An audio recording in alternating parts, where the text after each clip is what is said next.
Welcome to our first class of app development with Python.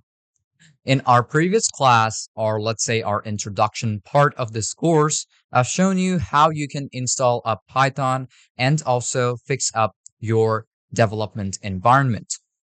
So in this class, I'm going to be showing you how you'll be able to create text styles in GUI, or let's say Python.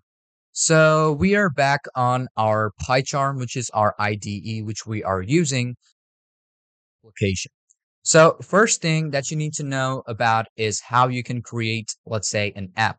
So in my previous class or the introduction part of this course, I've shown you how you're going to create, let's say, an environment and also to create an app. Now, as you have already known how to create an app, and if you still have any confusion or question about my previous class, I would suggest you just, ask me anytime. I'm always there to help you out. And make sure not to skip any part of these classes too. So the first thing that I want to do over here is that we have created a class inside of our application. So we have defined our build, but inside we did not put anything in, okay, to customize our application. Now, the first thing that we want to do is we want to define our application with certain labels or maybe even certain buttons. But before getting into buttons, we're going to learn about how we can create labels. So first thing, if you want to create a label inside of your application, you have to start off with a function called label. Now, after you have put in label, put in a bit of space, equal, and then put in MD app, not MD app, but I'm going to put in MD label, okay? MD label, and open up the parentheses, and inside of your parentheses, you want to put in the text function. The text is going to be equal, open up double quotation or single quotation is going to work too. And here you want to define what your label is. So here I'm going to put in hello. Oh, let's say, hey everyone.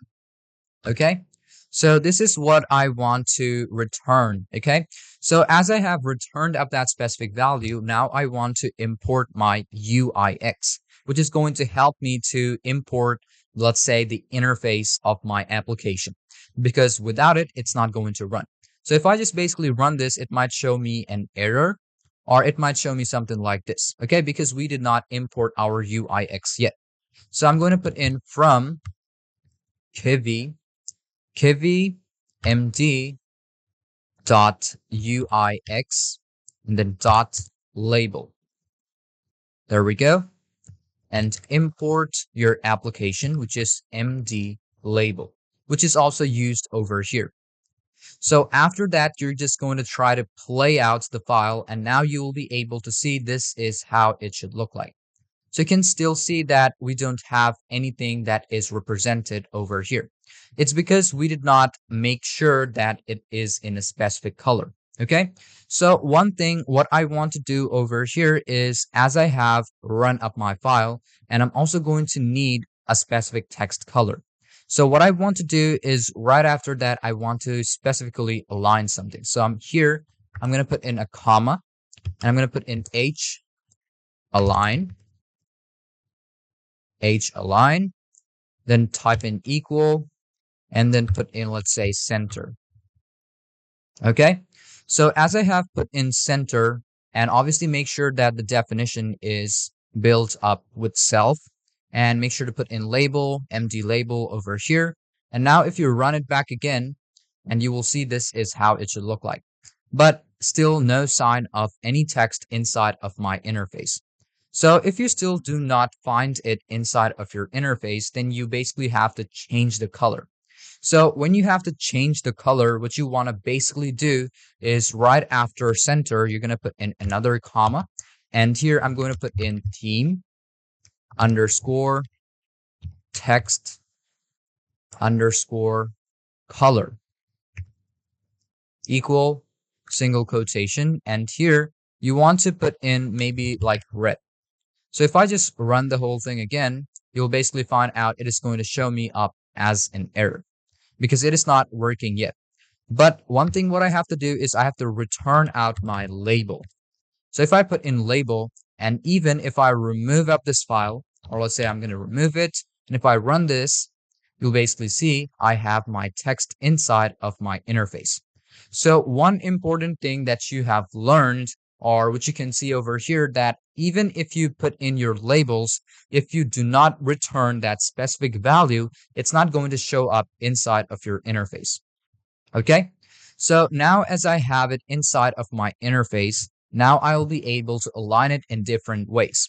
So if I just remove this H align over here, cut this off, and even if I run this file again, you'll basically see it is going to be on the left side. You can also keep it on the right side. You can just put in a comma, H align, then put in equal, single quotation. And if I put in right, and if I play it, you'll basically see it's going to be on the right. But I can also put in left and right at the same time. If I put in left, it's going to be left aligned.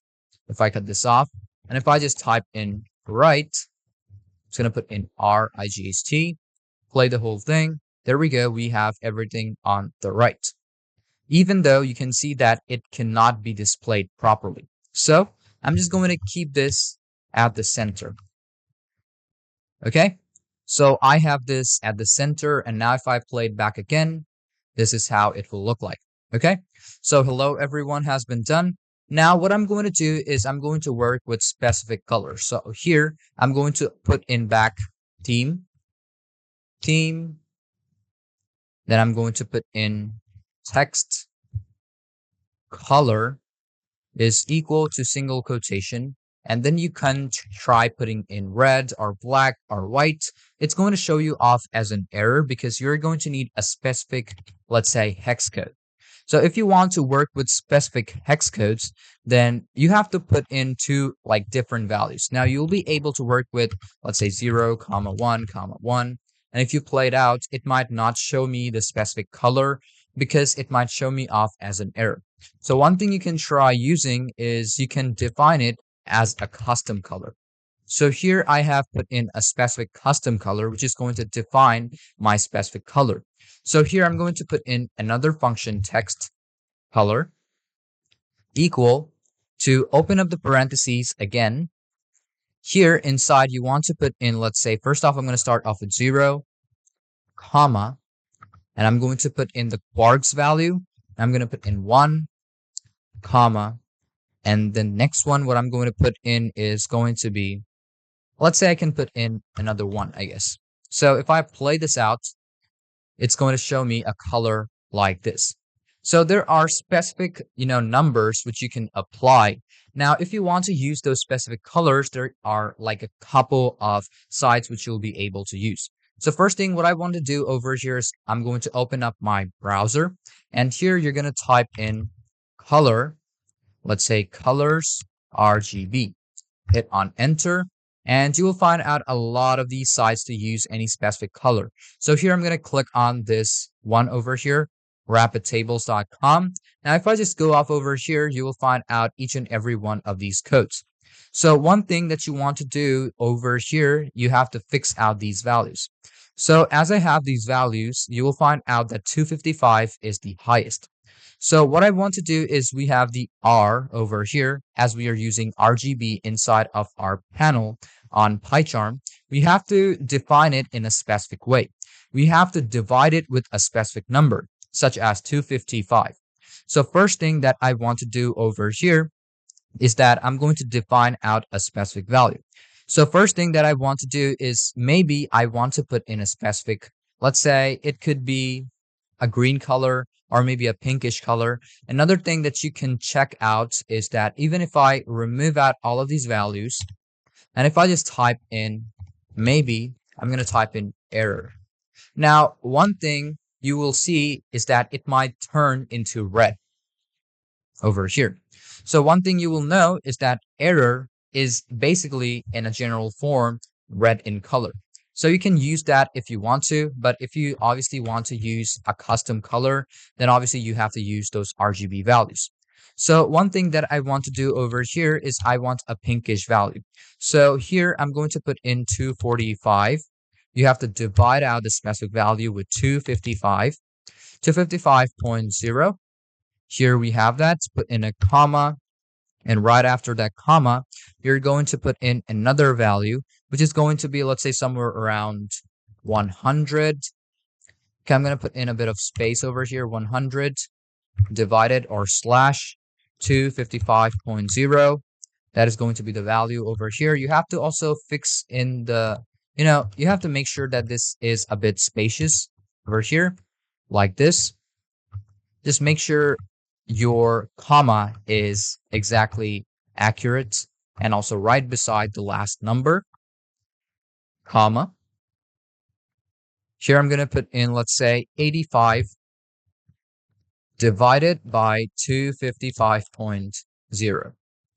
So that is going to be my quarks value, which I'm going to use to define the color of my text. So if I play it out, you'll basically see this is how it should look like.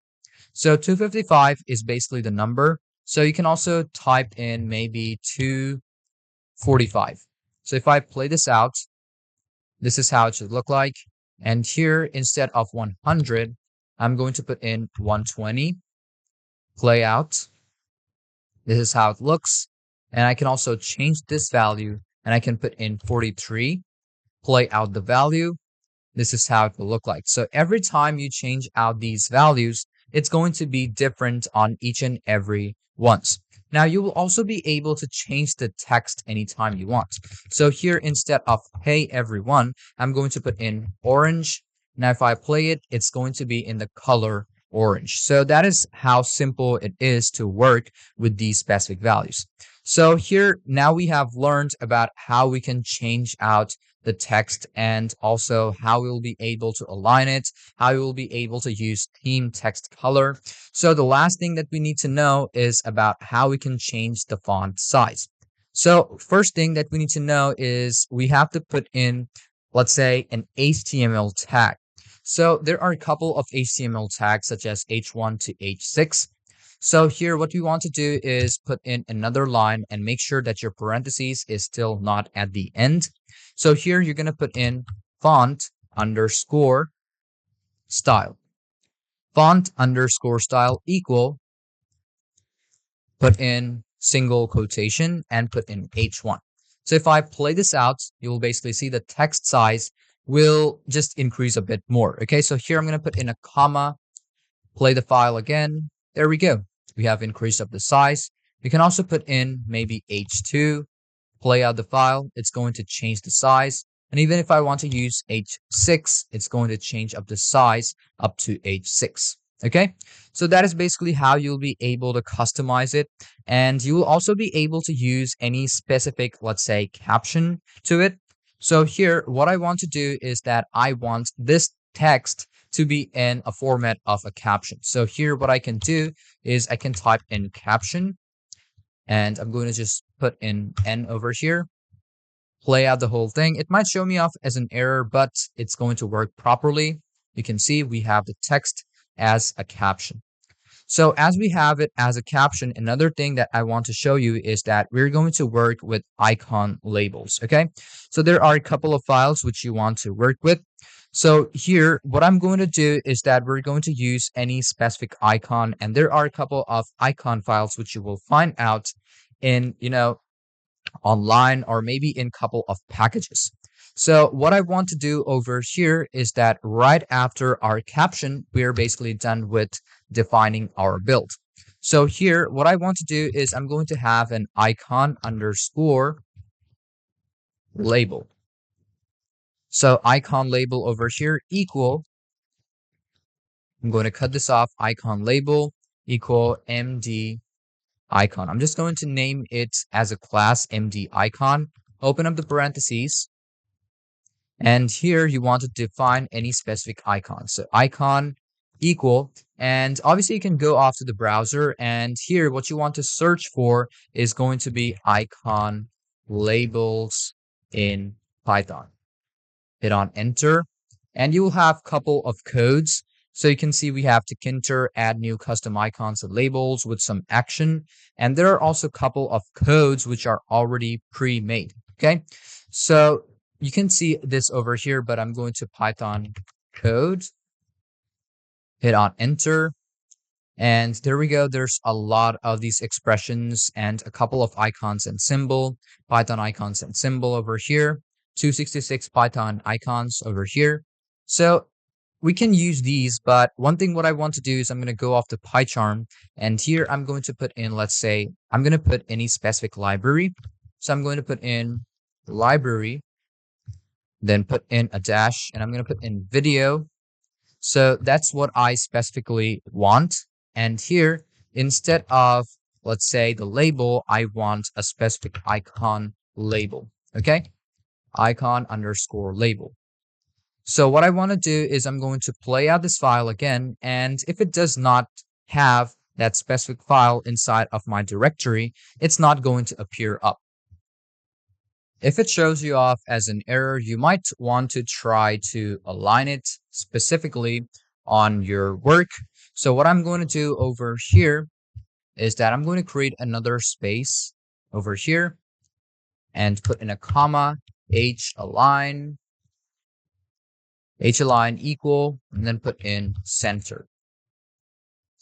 Play out the whole thing. If it shows you off an error again, then you basically have to put in another variable.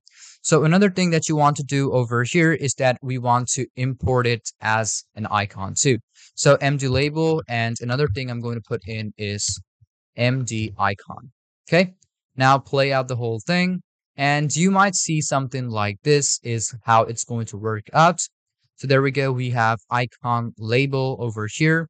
Library video. Another thing that you want to put in, or I can try putting in, is going to be language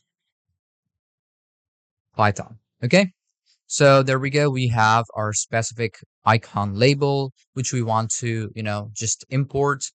If I play it out again, it might show me off something like this, as we still do not have any specific icons to play. But you just can, download a couple of icon packs from, GitHub or any other sites.